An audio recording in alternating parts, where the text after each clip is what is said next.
आप देख रहे हैं हेलो डॉक्टर। हम देने जा रहे हैं आपको एक जरूरी जानकारी।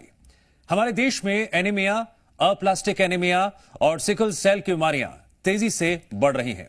इस बीच और भी कई घातक बीमारियां हैं जो लोगों को अपना शिकार बना रही है।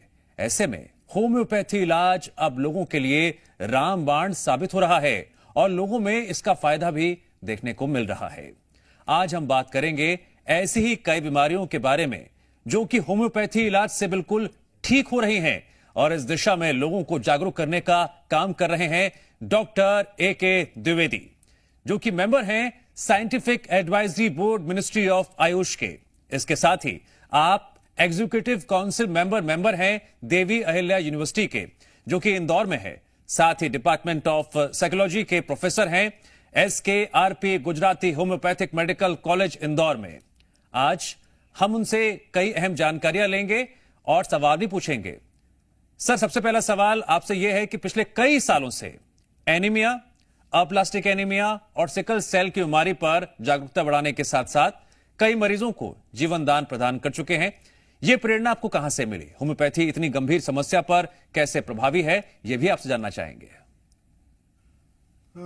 मैं आपके माध्यम से दर्शकों को बताना चाहता हूं कि हमारे देश में एनीमिया की समस्या काफ़ी गंभीर हो चुकी है जी।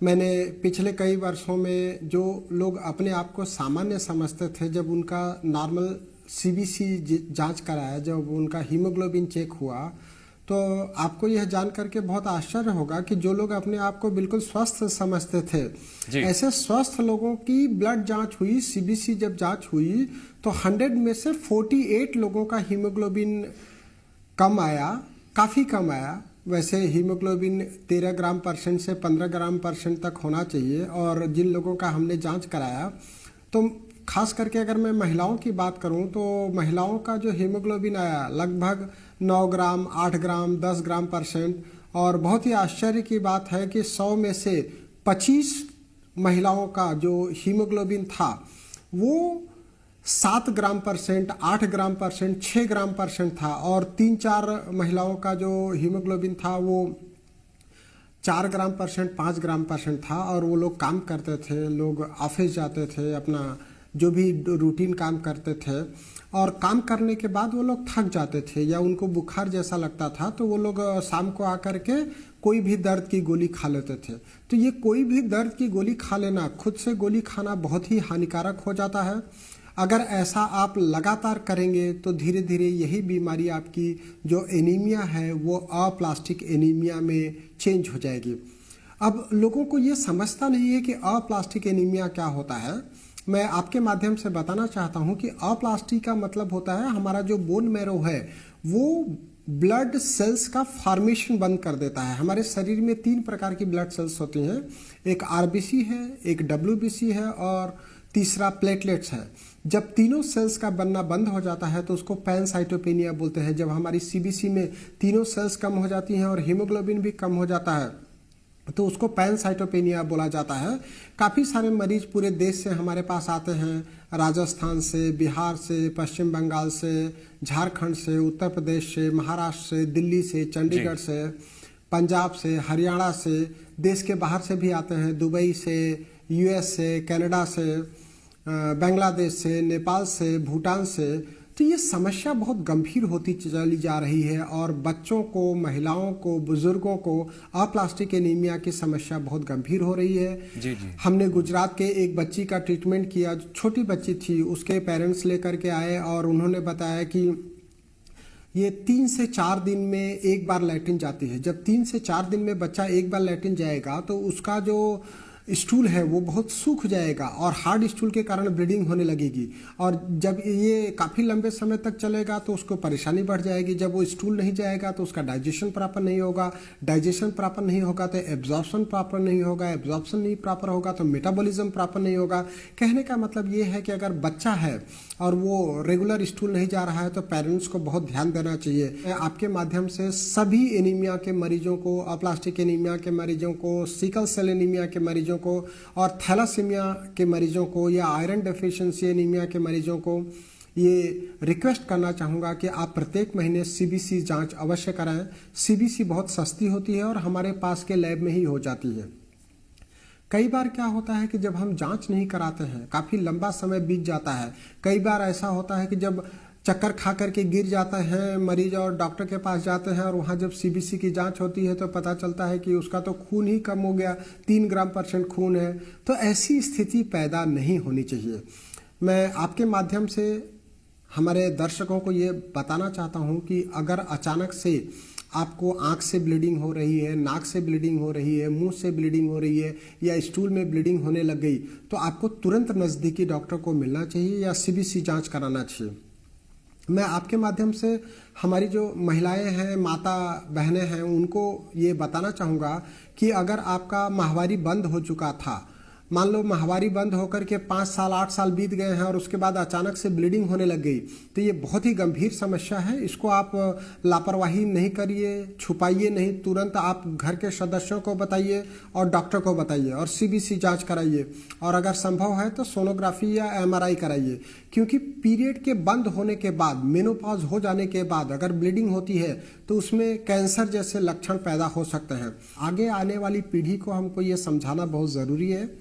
आप देखें हमारे पूर्वज कितने समझदार थे, वो रियल रिसर्च करते थे। उनको ये पता था कि हम जब ठंड में 2 महीने गुड़ और ड्राई फ्रूट का लड्डू खाएंगे या अलसी का लड्डू खाएंगे तो हमारी हड्डियां मजबूत रहेगी और हम बीमार ही नहीं होंगे। हड्डियां मजबूत रहेगी का क्या मतलब है? हड्डी, हमारी बोन्स जो है, जो स्ट्रांग बोन होती है उसमें बोन मैरो होता है। हड्डी मजबूत रहेगी मतलब बोन मैरो आपका मजबूत रहेगा और जब बोन मैरो मजबूत रहेगा तो अच्छा ब्लड बनेगा, तो आप बीमार होंगे नहीं। तो पूर्वजों से आप सीखिए और अगली पीढ़ी में ये बात जाए, इसके लिए हमारे बच्चों, जो युवा पीढ़ी है या जो चाइल्डहुड एज है, उनको समझाना बहुत ज़्यादा ज़रूरी है। हमारे पास एक मरीज आया था जिसको अपर पैलेट में स्प्रिंग चुभ गई थी। ये बात 25 साल पुरानी है और जब उसने स्प्रिंग निकाला तो उसके अपर पैलेट से ब्लीडिंग चालू हो गई।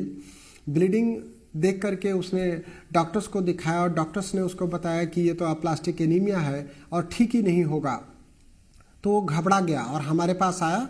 हमने उसको होम्योपैथिक दवाई दिया और वो जब ठीक हो गया तो तब से मेरा ये सिलसिला चालू हुआ कि इतनी जटिल बीमारियों के लिए लोगों को समझाने की भी ज़रूरत है। और मैं अगर बात करूं तो लगभग 25 साल हो गए जिससे हम एनीमिया के लोगों को जागरूकता फैला रहे हैं। डॉक्टर द्विवेदी, ये सवाल बहुत जरूरी है जानना, दर्शकों तक पहुंचाना कि ब्लड शुगर और ब्लड प्रेशर की जो परेशानी है वो देश में तेजी से पैर पसार रही है। सब जानते हैं ये बात। होम्योपैथी चिकित्सा प्रणाली इन पर कैसे प्रभावी है? बहुत ही अच्छी बात है। हमारे बच्चे, मतलब हमारे युवा भारत के भविष्य हैं। अगर उनको ही बीमारी रहेगी तो कैसे हमारा भारत समृद्ध होगा और पेरेंट्स भी परेशान रहेंगे। अगर बच्चा बीमार रहता है तो पेरेंट्स जब वर्किंग में जाते हैं तो उनका काम करने में मन नहीं लगता है। तो बच्चों की जो बीमारियां हैं, छोटी छोटी बीमारियों की मैं बात करूंगा। अगर बच्चे को बार बार लूज मोशन हो रहा है, आपने उसको एंटीबायोटिक भी दे दिया, अस्पताल में भर्ती भी कर दिया, लेकिन उसका लूज मोशन नहीं ठीक हो रहा है, तो आप तुरंत होम्योपैथिक दवाइयाँ दें। होम्योपैथिक दवाइयाँ बच्चों को लेने में बहुत आसान होती है। मीठी गोलियों में भी दी जा सकती है, पानी में दी जा सकती है, दूध में दी जा सकती है, दाल के पानी में दी जा सकती है। बच्चा बहुत आसानी से ले लेता है। इसीलिए तो होम्योपैथिक डॉक्टर के पास बच्चे बहुत हंसते खेलते हुए आते हैं। लूज मोशन की समस्या अगर उसको बार बार होती रहेगी तो बच्चे का ग्रोथ अफेक्ट हो जाएगा जी। इसी के साथ साथ अगर कब्ज हो जाएगा तो उससे भी उसको बहुत परेशानी होने लगती है। और जो बहुत कॉमन सी समस्या हो गई है, कोविड के बाद तो बहुत ज़्यादा बढ़ गया है, बार बार बच्चे का सर्दी जुकाम होना या खांसी होना। आजकल ड्राई कफ का चलन हो गया है। इतना ज़्यादा ड्राई कफ से लोग परेशान हैं, 2-2 महीने तक ड्राई कफ ठीक नहीं हो जाता है। जबकि होम्योपैथिक दवाई अगर लेते हैं तो ड्राई कफ, हुपिंग कफ, इस तरह की जो रैटलिंग साउंड है वो सब होम्योपैथिक दवाइयों से बहुत आसानी से ठीक हो सकती हैं। इसके अलावा नक्सीर की समस्या है, वर्म्स की समस्या है, बच्चों में बेड वेटिंग की समस्या है। रात को वो बिस्तर गीला कर देते हैं, उससे पेरेंट्स को भी शर्मिंदगी महसूस होती है और बच्चा जब बड़ा हो जाता है तो उसको भी शर्मिंदगी महसूस होती है। तो बेड वेटिंग ठीक करने के लिए होम्योपैथी में बहुत अच्छी दवाई है।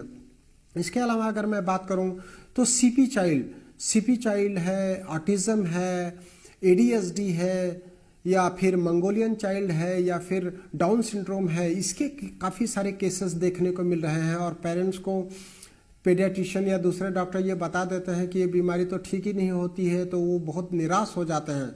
तो जो बीमारियां ठीक नहीं होती हैं उसमें भी होम्योपैथी काफ़ी कारगर प्रयास कर रहे हैं हम लोग। होम्योपैथी से अगर वो बच्चा अपना रूटीन का काम करने लग जाता है तो मुझे लगता है कि ये भी काफ़ी अच्छा प्रयास है। तो मुझे लगता है ADHD या ऑटिज्म या डाउन सिंड्रोम के लिए भी होम्योपैथिक प्रयोग की जा सकती है। डॉक्टर द्विवेदी, आपने बहुत महत्वपूर्ण बात बताई, क्योंकि होम्योपैथी दवा मीठी होने के कारण बच्चों में काफी पसंद तो की जाती है, लेकिन जिन बीमारियों का जिक्र आपने किया, होम्योपैथी चिकित्सा प्रणाली का आपने जिक्र किया है, उम्मीद करते हैं कि परिजनों को सटीक और सही जानकारी अब मिल गई होगी।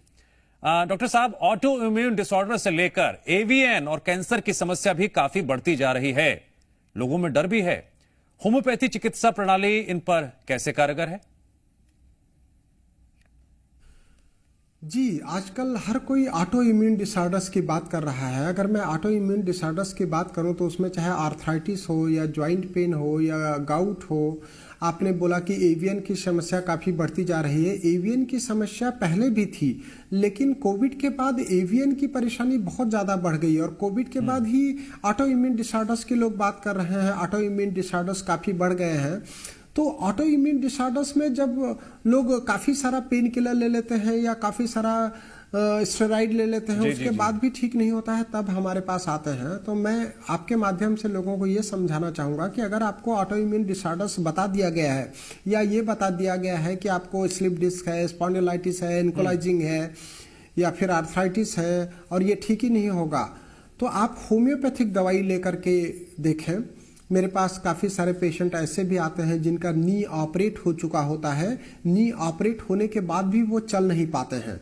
तो ऑपरेट होने के बाद भी जब चल नहीं पाता है आदमी, तब हमारे पास आता है। तो मैं ये सलाह देना चाहूँगा कि ऑपरेशन आप रिजर्व करके रखिए ना। आप थोड़े दिन होम्योपैथिक दवाई खा करके देखिए। अगर होम्योपैथिक दवाई से आपका ऑपरेशन बच सकता है तो बहुत अच्छी बात है। मैं मरीजों से रिक्वेस्ट करता हूं कि लोगों को जनहित में अपना आप एक्सपीरियंस शेयर करें। लोगों को ये लगता है कि होम्योपैथिक दवाइयाँ बहुत स्लो होती हैं, ऐसा नहीं है।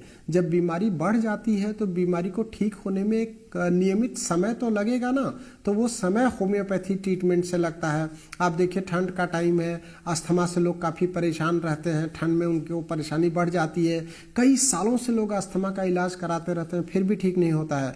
हमारे पास लोग आते हैं, हम लोग अस्थमा के लिए दवाई देते हैं, छोटे बच्चे भी ठीक हो जाते हैं, बुजुर्ग भी ठीक हो जाते हैं, कई बार इन्हेलर भी उनका छूट जाता है। तो होम्योपैथी इतना इफेक्टिव है। अगर ऑटो इम्यून डिसऑर्डर्स है या अस्थमा है या कोई पुरानी बीमारी है, उसको ठीक होने में साल, 1.5 साल, 2 साल लग भी रहा है, तो जहां आपको 20 साल से परेशानी थी, अगर 1.5-2 साल में ठीक हो गया तो मुझे लगता है कि ये तो बहुत जल्दी ठीक हो गया। आपने कैंसर की बात की। कैंसर आज बहुत ज्वलंत समस्या बन गई है। अभी मन की बात में माननीय मोदी जी भी कैंसर की जिक्र कर रहे थे कि कैंसर के लिए अवेयरनेस और एश्योरेंस की ज़रूरत है। समय पर अगर आपको पता चल जाता है कि कैंसर की बीमारी है और डॉक्टर का एश्योरेंस बहुत ज़्यादा ज़रूरी है, मुझे लगता है इंटीग्रेटेड अप्रोच की ज़रूरत है। होम्योपैथी पैलिएटिव मोड की चिकित्सा प्रणाली है। अगर कैंसर में ऑपरेशन के बाद, कीमोथेरापी के बाद और रेडियोथेरापी के बाद आपको पुनः कैंसर डेवलप हो गया है, उस जगह का डेवलप हो गया है या शरीर के किसी अन्य अंग में डेवलप हो गया है, तो आप तुरंत होम्योपैथिक ट्रीटमेंट के लिए हमको कॉल कर सकते हैं। हमारा नंबर है 9826042287। कैंसर में हम लोग काफ़ी अच्छा काम कर रहे हैं। गॉल ब्लैडर के कैंसर में जब ऑपरेट नहीं होता है तब लोग हमारे पास आते हैं, तो हम उनको जीवन पर्यंत, जब तक वो जिंदा रहते हैं, परेशानी न हो उसके लिए काफ़ी बेहतर परिणाम दे रहे हैं। इसी तरीके से prostate cancer, enlargement of prostate, ये पुरुषों की बहुत बड़ी समस्या है। चाहे BPH हो, चाहे एडिनोकार्सिनोमा हो, उसमें होम्योपैथिक दवाइयाँ काफ़ी बेहतर काम कर रही है। लेकिन लोग जब तक आते हैं हमारे पास, वो ऑपरेशन करा लेते हैं। ऑपरेशन कराने के बाद डॉक्टर लोग उनके पेशाब के नली में कैथेटर लगा देते हैं और उनको ये समझाते हैं कि अब आपको कैथेटर से ही पेशाब करना पड़ेगा। तो ऐसे काफ़ी मरीजों का हमने कैथेटर निकलवा दिया है और 80-80 साल के मरीज भी स्वतः पेशाब कर पा रहे हैं। तो ये होम्योपैथी और होम्योपैथी के फाउंडर डॉक्टर सैमुअल हैनीमैन की बड़ी कृपा है कि ऐसे मरीज जब कहीं नहीं ठीक होते हैं तब हमारे पास आते हैं और हम उनको होम्योपैथिक दवाइयों से मरते दम तक परेशानी न हो उसके लिए प्रयास करते हैं। तो कैंसर के मरीजों को मैं यही बताना चाहूँगा कि आप अवेयरनेस लोगों को बताइए कि अगर कहीं गठान हो रही है तो तुरंत उसका जांच कराएं, डरे नहीं। ब्रेस्ट के कैंसर में ब्रेस्ट ऑपरेट हो जाता है, उसके बाद हाथ में सूजन आ जाती है, हाथ उठा नहीं पाते हैं मरीज, तो हम ऐसे मरीजों को होम्योपैथिक दवाई देते हैं जिससे उनका सूजन कम हो जाता है। तो कैंसर का, चाहे लंग के कैंसर में देखिए, जहां ऑपरेशन ही नहीं हो पाता है, उनको ब्रीदिंग की प्रॉब्लम होने लगती है या खांसी की परेशानी होने लगती है, तो उसके लिए भी हम होम्योपैथिक दवाई से काफ़ी बेहतर परिणाम दे रहे हैं। कई बार लोग ऑक्सीजन की मशीन लगा करके हमारे पास आते हैं, तब हम उनको होम्योपैथिक दवाई से काफ़ी अच्छा कर रहे हैं। और सबसे बेहतर जो मैं कर रहा हूँ, कीमोथेरापी और रेडियोथेरापी लेने के बाद जब लोगों का हीमोग्लोबिन कम हो जाता है या प्लेटलेट कम हो जाता है या पैनसाइटोपिनिया डेवलप हो जाती है, तो ऐसे सभी मरीजों को मैं होम्योपैथी से काफ़ी बेहतर परिणाम दे रहा हूँ। और वो लोग कीमोथेरापी के साथ भी होम्योपैथी लेते हैं तो उनका ब्लड काउंट जो है बढ़ जाता है और हीमोग्लोबिन भी बेहतर हो जाता है, ताकि उनको कीमोथेरापी लग सके। नहीं तो कीमोथेरापी लगाने वाले डॉक्टर मना कर देते हैं कि आपका जब तक हीमोग्लोबिन नहीं बढ़ेगा या प्लेटलेट नहीं बढ़ेगा तब तक हम कीमोथेरापी का डोज नहीं दे सकते हैं। कई बार लोग ब्लड चढ़ाने के बाद भी कीमोथेरापी के साथ साथ जब ब्लड नहीं बढ़ता है तब हमारे पास आते हैं, और हम पैनसाइटोपिनिया और कीमोथेरापी के कारण जो एनीमिया हो जाती है उसमें भी काफ़ी अच्छा लोगों को सहयोग कर पा रहे हैं। डॉक्टर द्विवेदी, बदलते परिवेश और वातावरण के लिहाज से दो बड़ी समस्या हैं जिन पर चर्चा करना बहुत जरूरी रहता है। एक तो बाल झड़ने की समस्या और त्वचा संबंधी बीमारियां जो आजकल काफी बढ़ती जा रही हैं। होम्योपैथी चिकित्सा स्किन के लिए काफी अच्छी मानी जाती है, लोगों के बीच इसको लेकर काफी चर्चा भी रहती है। इस पर आपकी क्या प्रतिक्रिया है और जनता के लिए क्या राय है?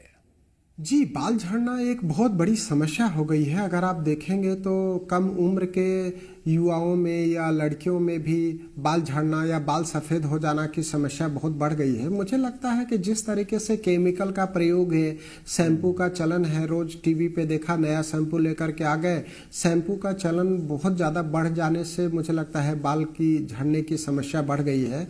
जिनका भी बाल झड़ने की समस्या है, मैं उनको बताऊँगा कि आप नियमित खान पान अपनाएं, थोड़ा सा प्रोटीन डाइट लें, थोड़ा कैल्शियम लें, विटामिन सी लें, और सिर शासन करके देखिए। जो सिर शासन होता है, अगर आप ऐसे नहीं कर सकते हैं तो दीवार से लग करके देखिए। अगर इन सब प्रयासों के बावजूद भी आपका बाल झड़ने की समस्या ठीक नहीं हो रही है तो बाल्डेंस के लिए होम्योपैथी में काफ़ी अच्छी दवाइयाँ हैं। हमारे पास लोग आते हैं, किसी का दाढ़ी के पास में बाल झड़ गया, किसी की आँख की आईब्रोज निकल जाती है या आई लेसेस झड़ जाते हैं, हम उसको भी होम्योपैथिक दवाई से पुनः वापस ला देते हैं। और सिर के बाल झड़ने की समस्या तो बहुत ही गंभीर हो गई है।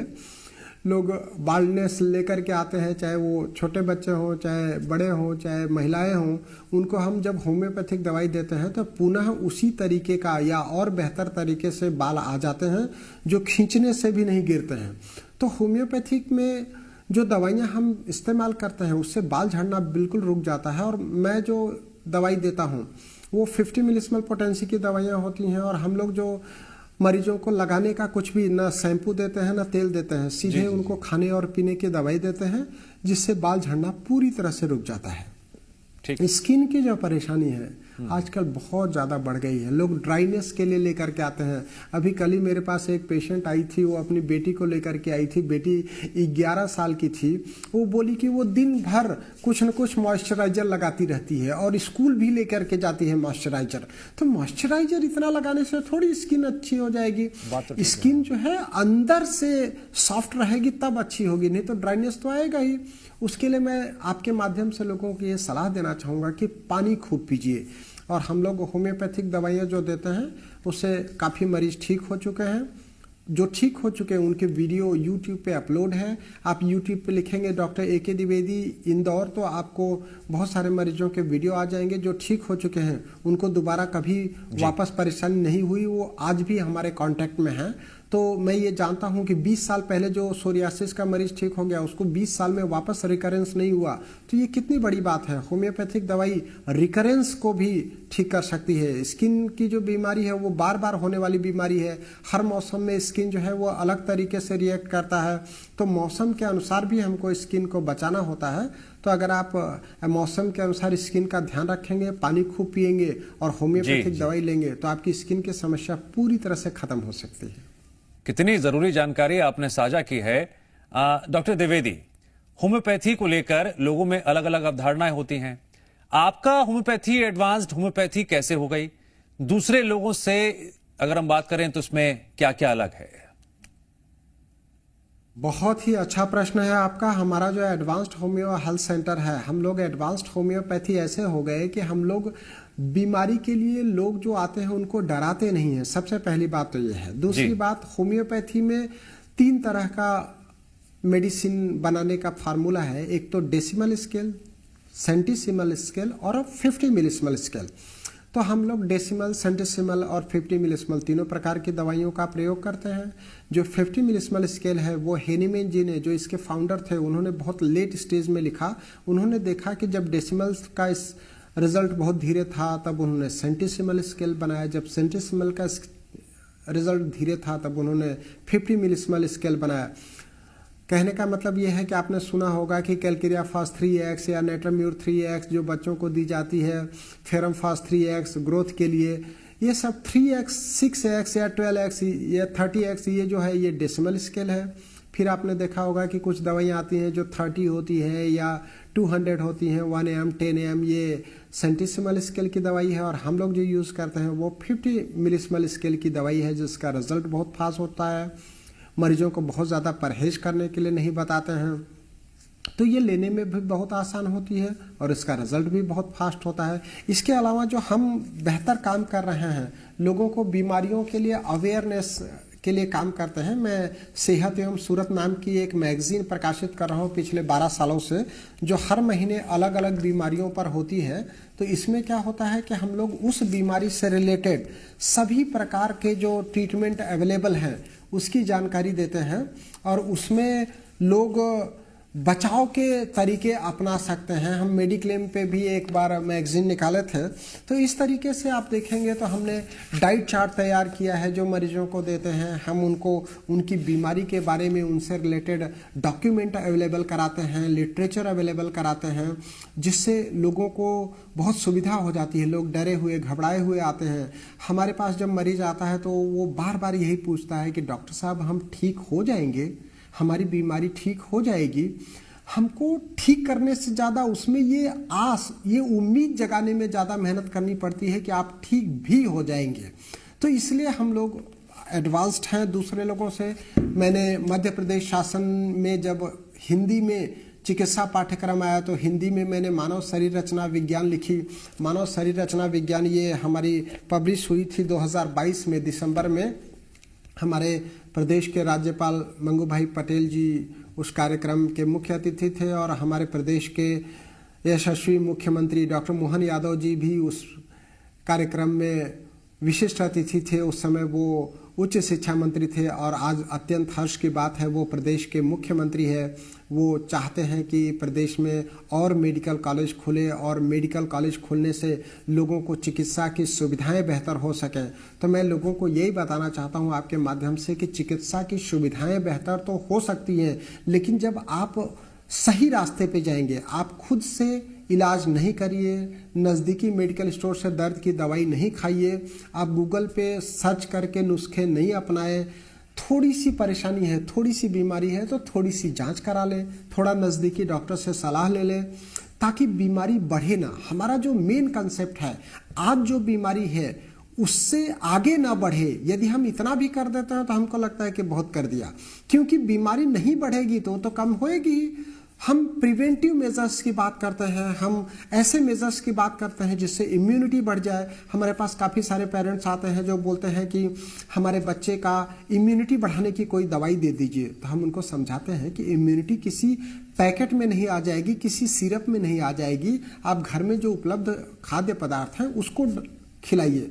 अब कई पेरेंट्स आते हैं वो बोलते हैं कि बच्चा चुकंदर खाता नहीं है, तो मैंने उनको सलाह दिया कि चुकंदर का एक टुकड़ा काट करके आप चावल में डाल दो, एक दिन उसको लाल चावल खिला दो।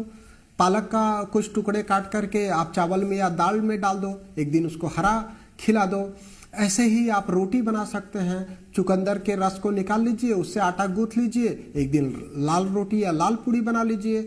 आप पालक का रस निकाल लीजिए, उससे एक दिन आटा गूंथ लीजिए, एक दिन हरी पूड़ी बना लीजिए। मैं आपको यह भी बताना चाहूँगा कि हम लोग प्रत्येक वर्ष फरवरी के लास्ट संडे से लेकर के मार्च के फर्स्ट संडे तक एक एनीमिया रथ चलाते हैं, एनीमिया जागरूकता अभियान चलाते हैं। उसमें हमारे जो मेडिको स्टूडेंट हैं और कुछ जूनियर डॉक्टर्स वो लोगों के घरों तक जाते हैं, उनको एनीमिया के सारे लक्षण बताते हैं और जांच कराने का बताते हैं। कई बार हम लोग जांच भी मरीजों का वहीं निःशुल्क कराते हैं और उनको गुड़, चना, खारक, पिंड खजूर ये बांटते हैं, किशमिश और मूंगफली के दाने। ये एक सिंबॉलिक है कि आप ऐसा खाएंगे तो उससे खून बढ़ेगा, तो उससे काफ़ी अच्छी जागरूकता लोगों में देखने को मिल रही है। हमारे सांसद जो है, सांसद श्री शंकर लालवानी जी भी इस अभियान से जुड़े हुए हैं। तो लोगों के घर पे जब जाते हैं, हमारी टीम जाती है, कई बार मैं भी जाता हूँ, तो उनको बहुत अच्छा लगता है। तो ये देख करके मुझे भी बहुत अच्छा लगता है। मैं आपके माध्यम से दर्शकों से या समाज सेवियों से या समाज सेवी संस्थाओं से आग्रह करूंगा कि इस अभियान में हमारा सहयोग करें और हमें सहयोग प्रदान करने के लिए आप हमको मेल कर सकते हैं। हमारा मेल आईडी है drakdindore@gmail.com। मेल आईडी फिर से सुन लीजिए, drakdindore@gmail.com, या फिर आप हमको डायरेक्ट कॉल कर सकते हैं 9826042287। मैं चाहता हूं कि एनीमिया जागरूकता मिशन में ज़्यादा से ज़्यादा लोग जुड़ें ताकि हम पीड़ित मानवता को इस गंभीर परेशानी से बचा सकें। एनीमिया जो है, लोग सोचते हैं कि छोटी बीमारी है, लेकिन मुझे लगता है कि एनीमिया ही कई बीमारियों की जननी है। तो आइए हम सब मिल करके एनीमिया मुक्त भारत बनाने का प्रयास करें। थैंक यू, धन्यवाद, नमस्कार। शुक्रिया डॉक्टर ए के द्विवेदी। सही इलाज और सही जांच ये कितना जरूरी है, और होम्योपैथी इलाज से जुड़ी महत्वपूर्ण जानकारी और महत्वपूर्ण सवाल जो आपके जहन में आ रहे थे, उनका जवाब भी आज आपको मिल गया। अपने स्वास्थ्य को लेकर अलर्ट रहिए और अपने स्वास्थ्य का ध्यान रखते हुए अपना और अपने परिवार का ख्याल रखिए।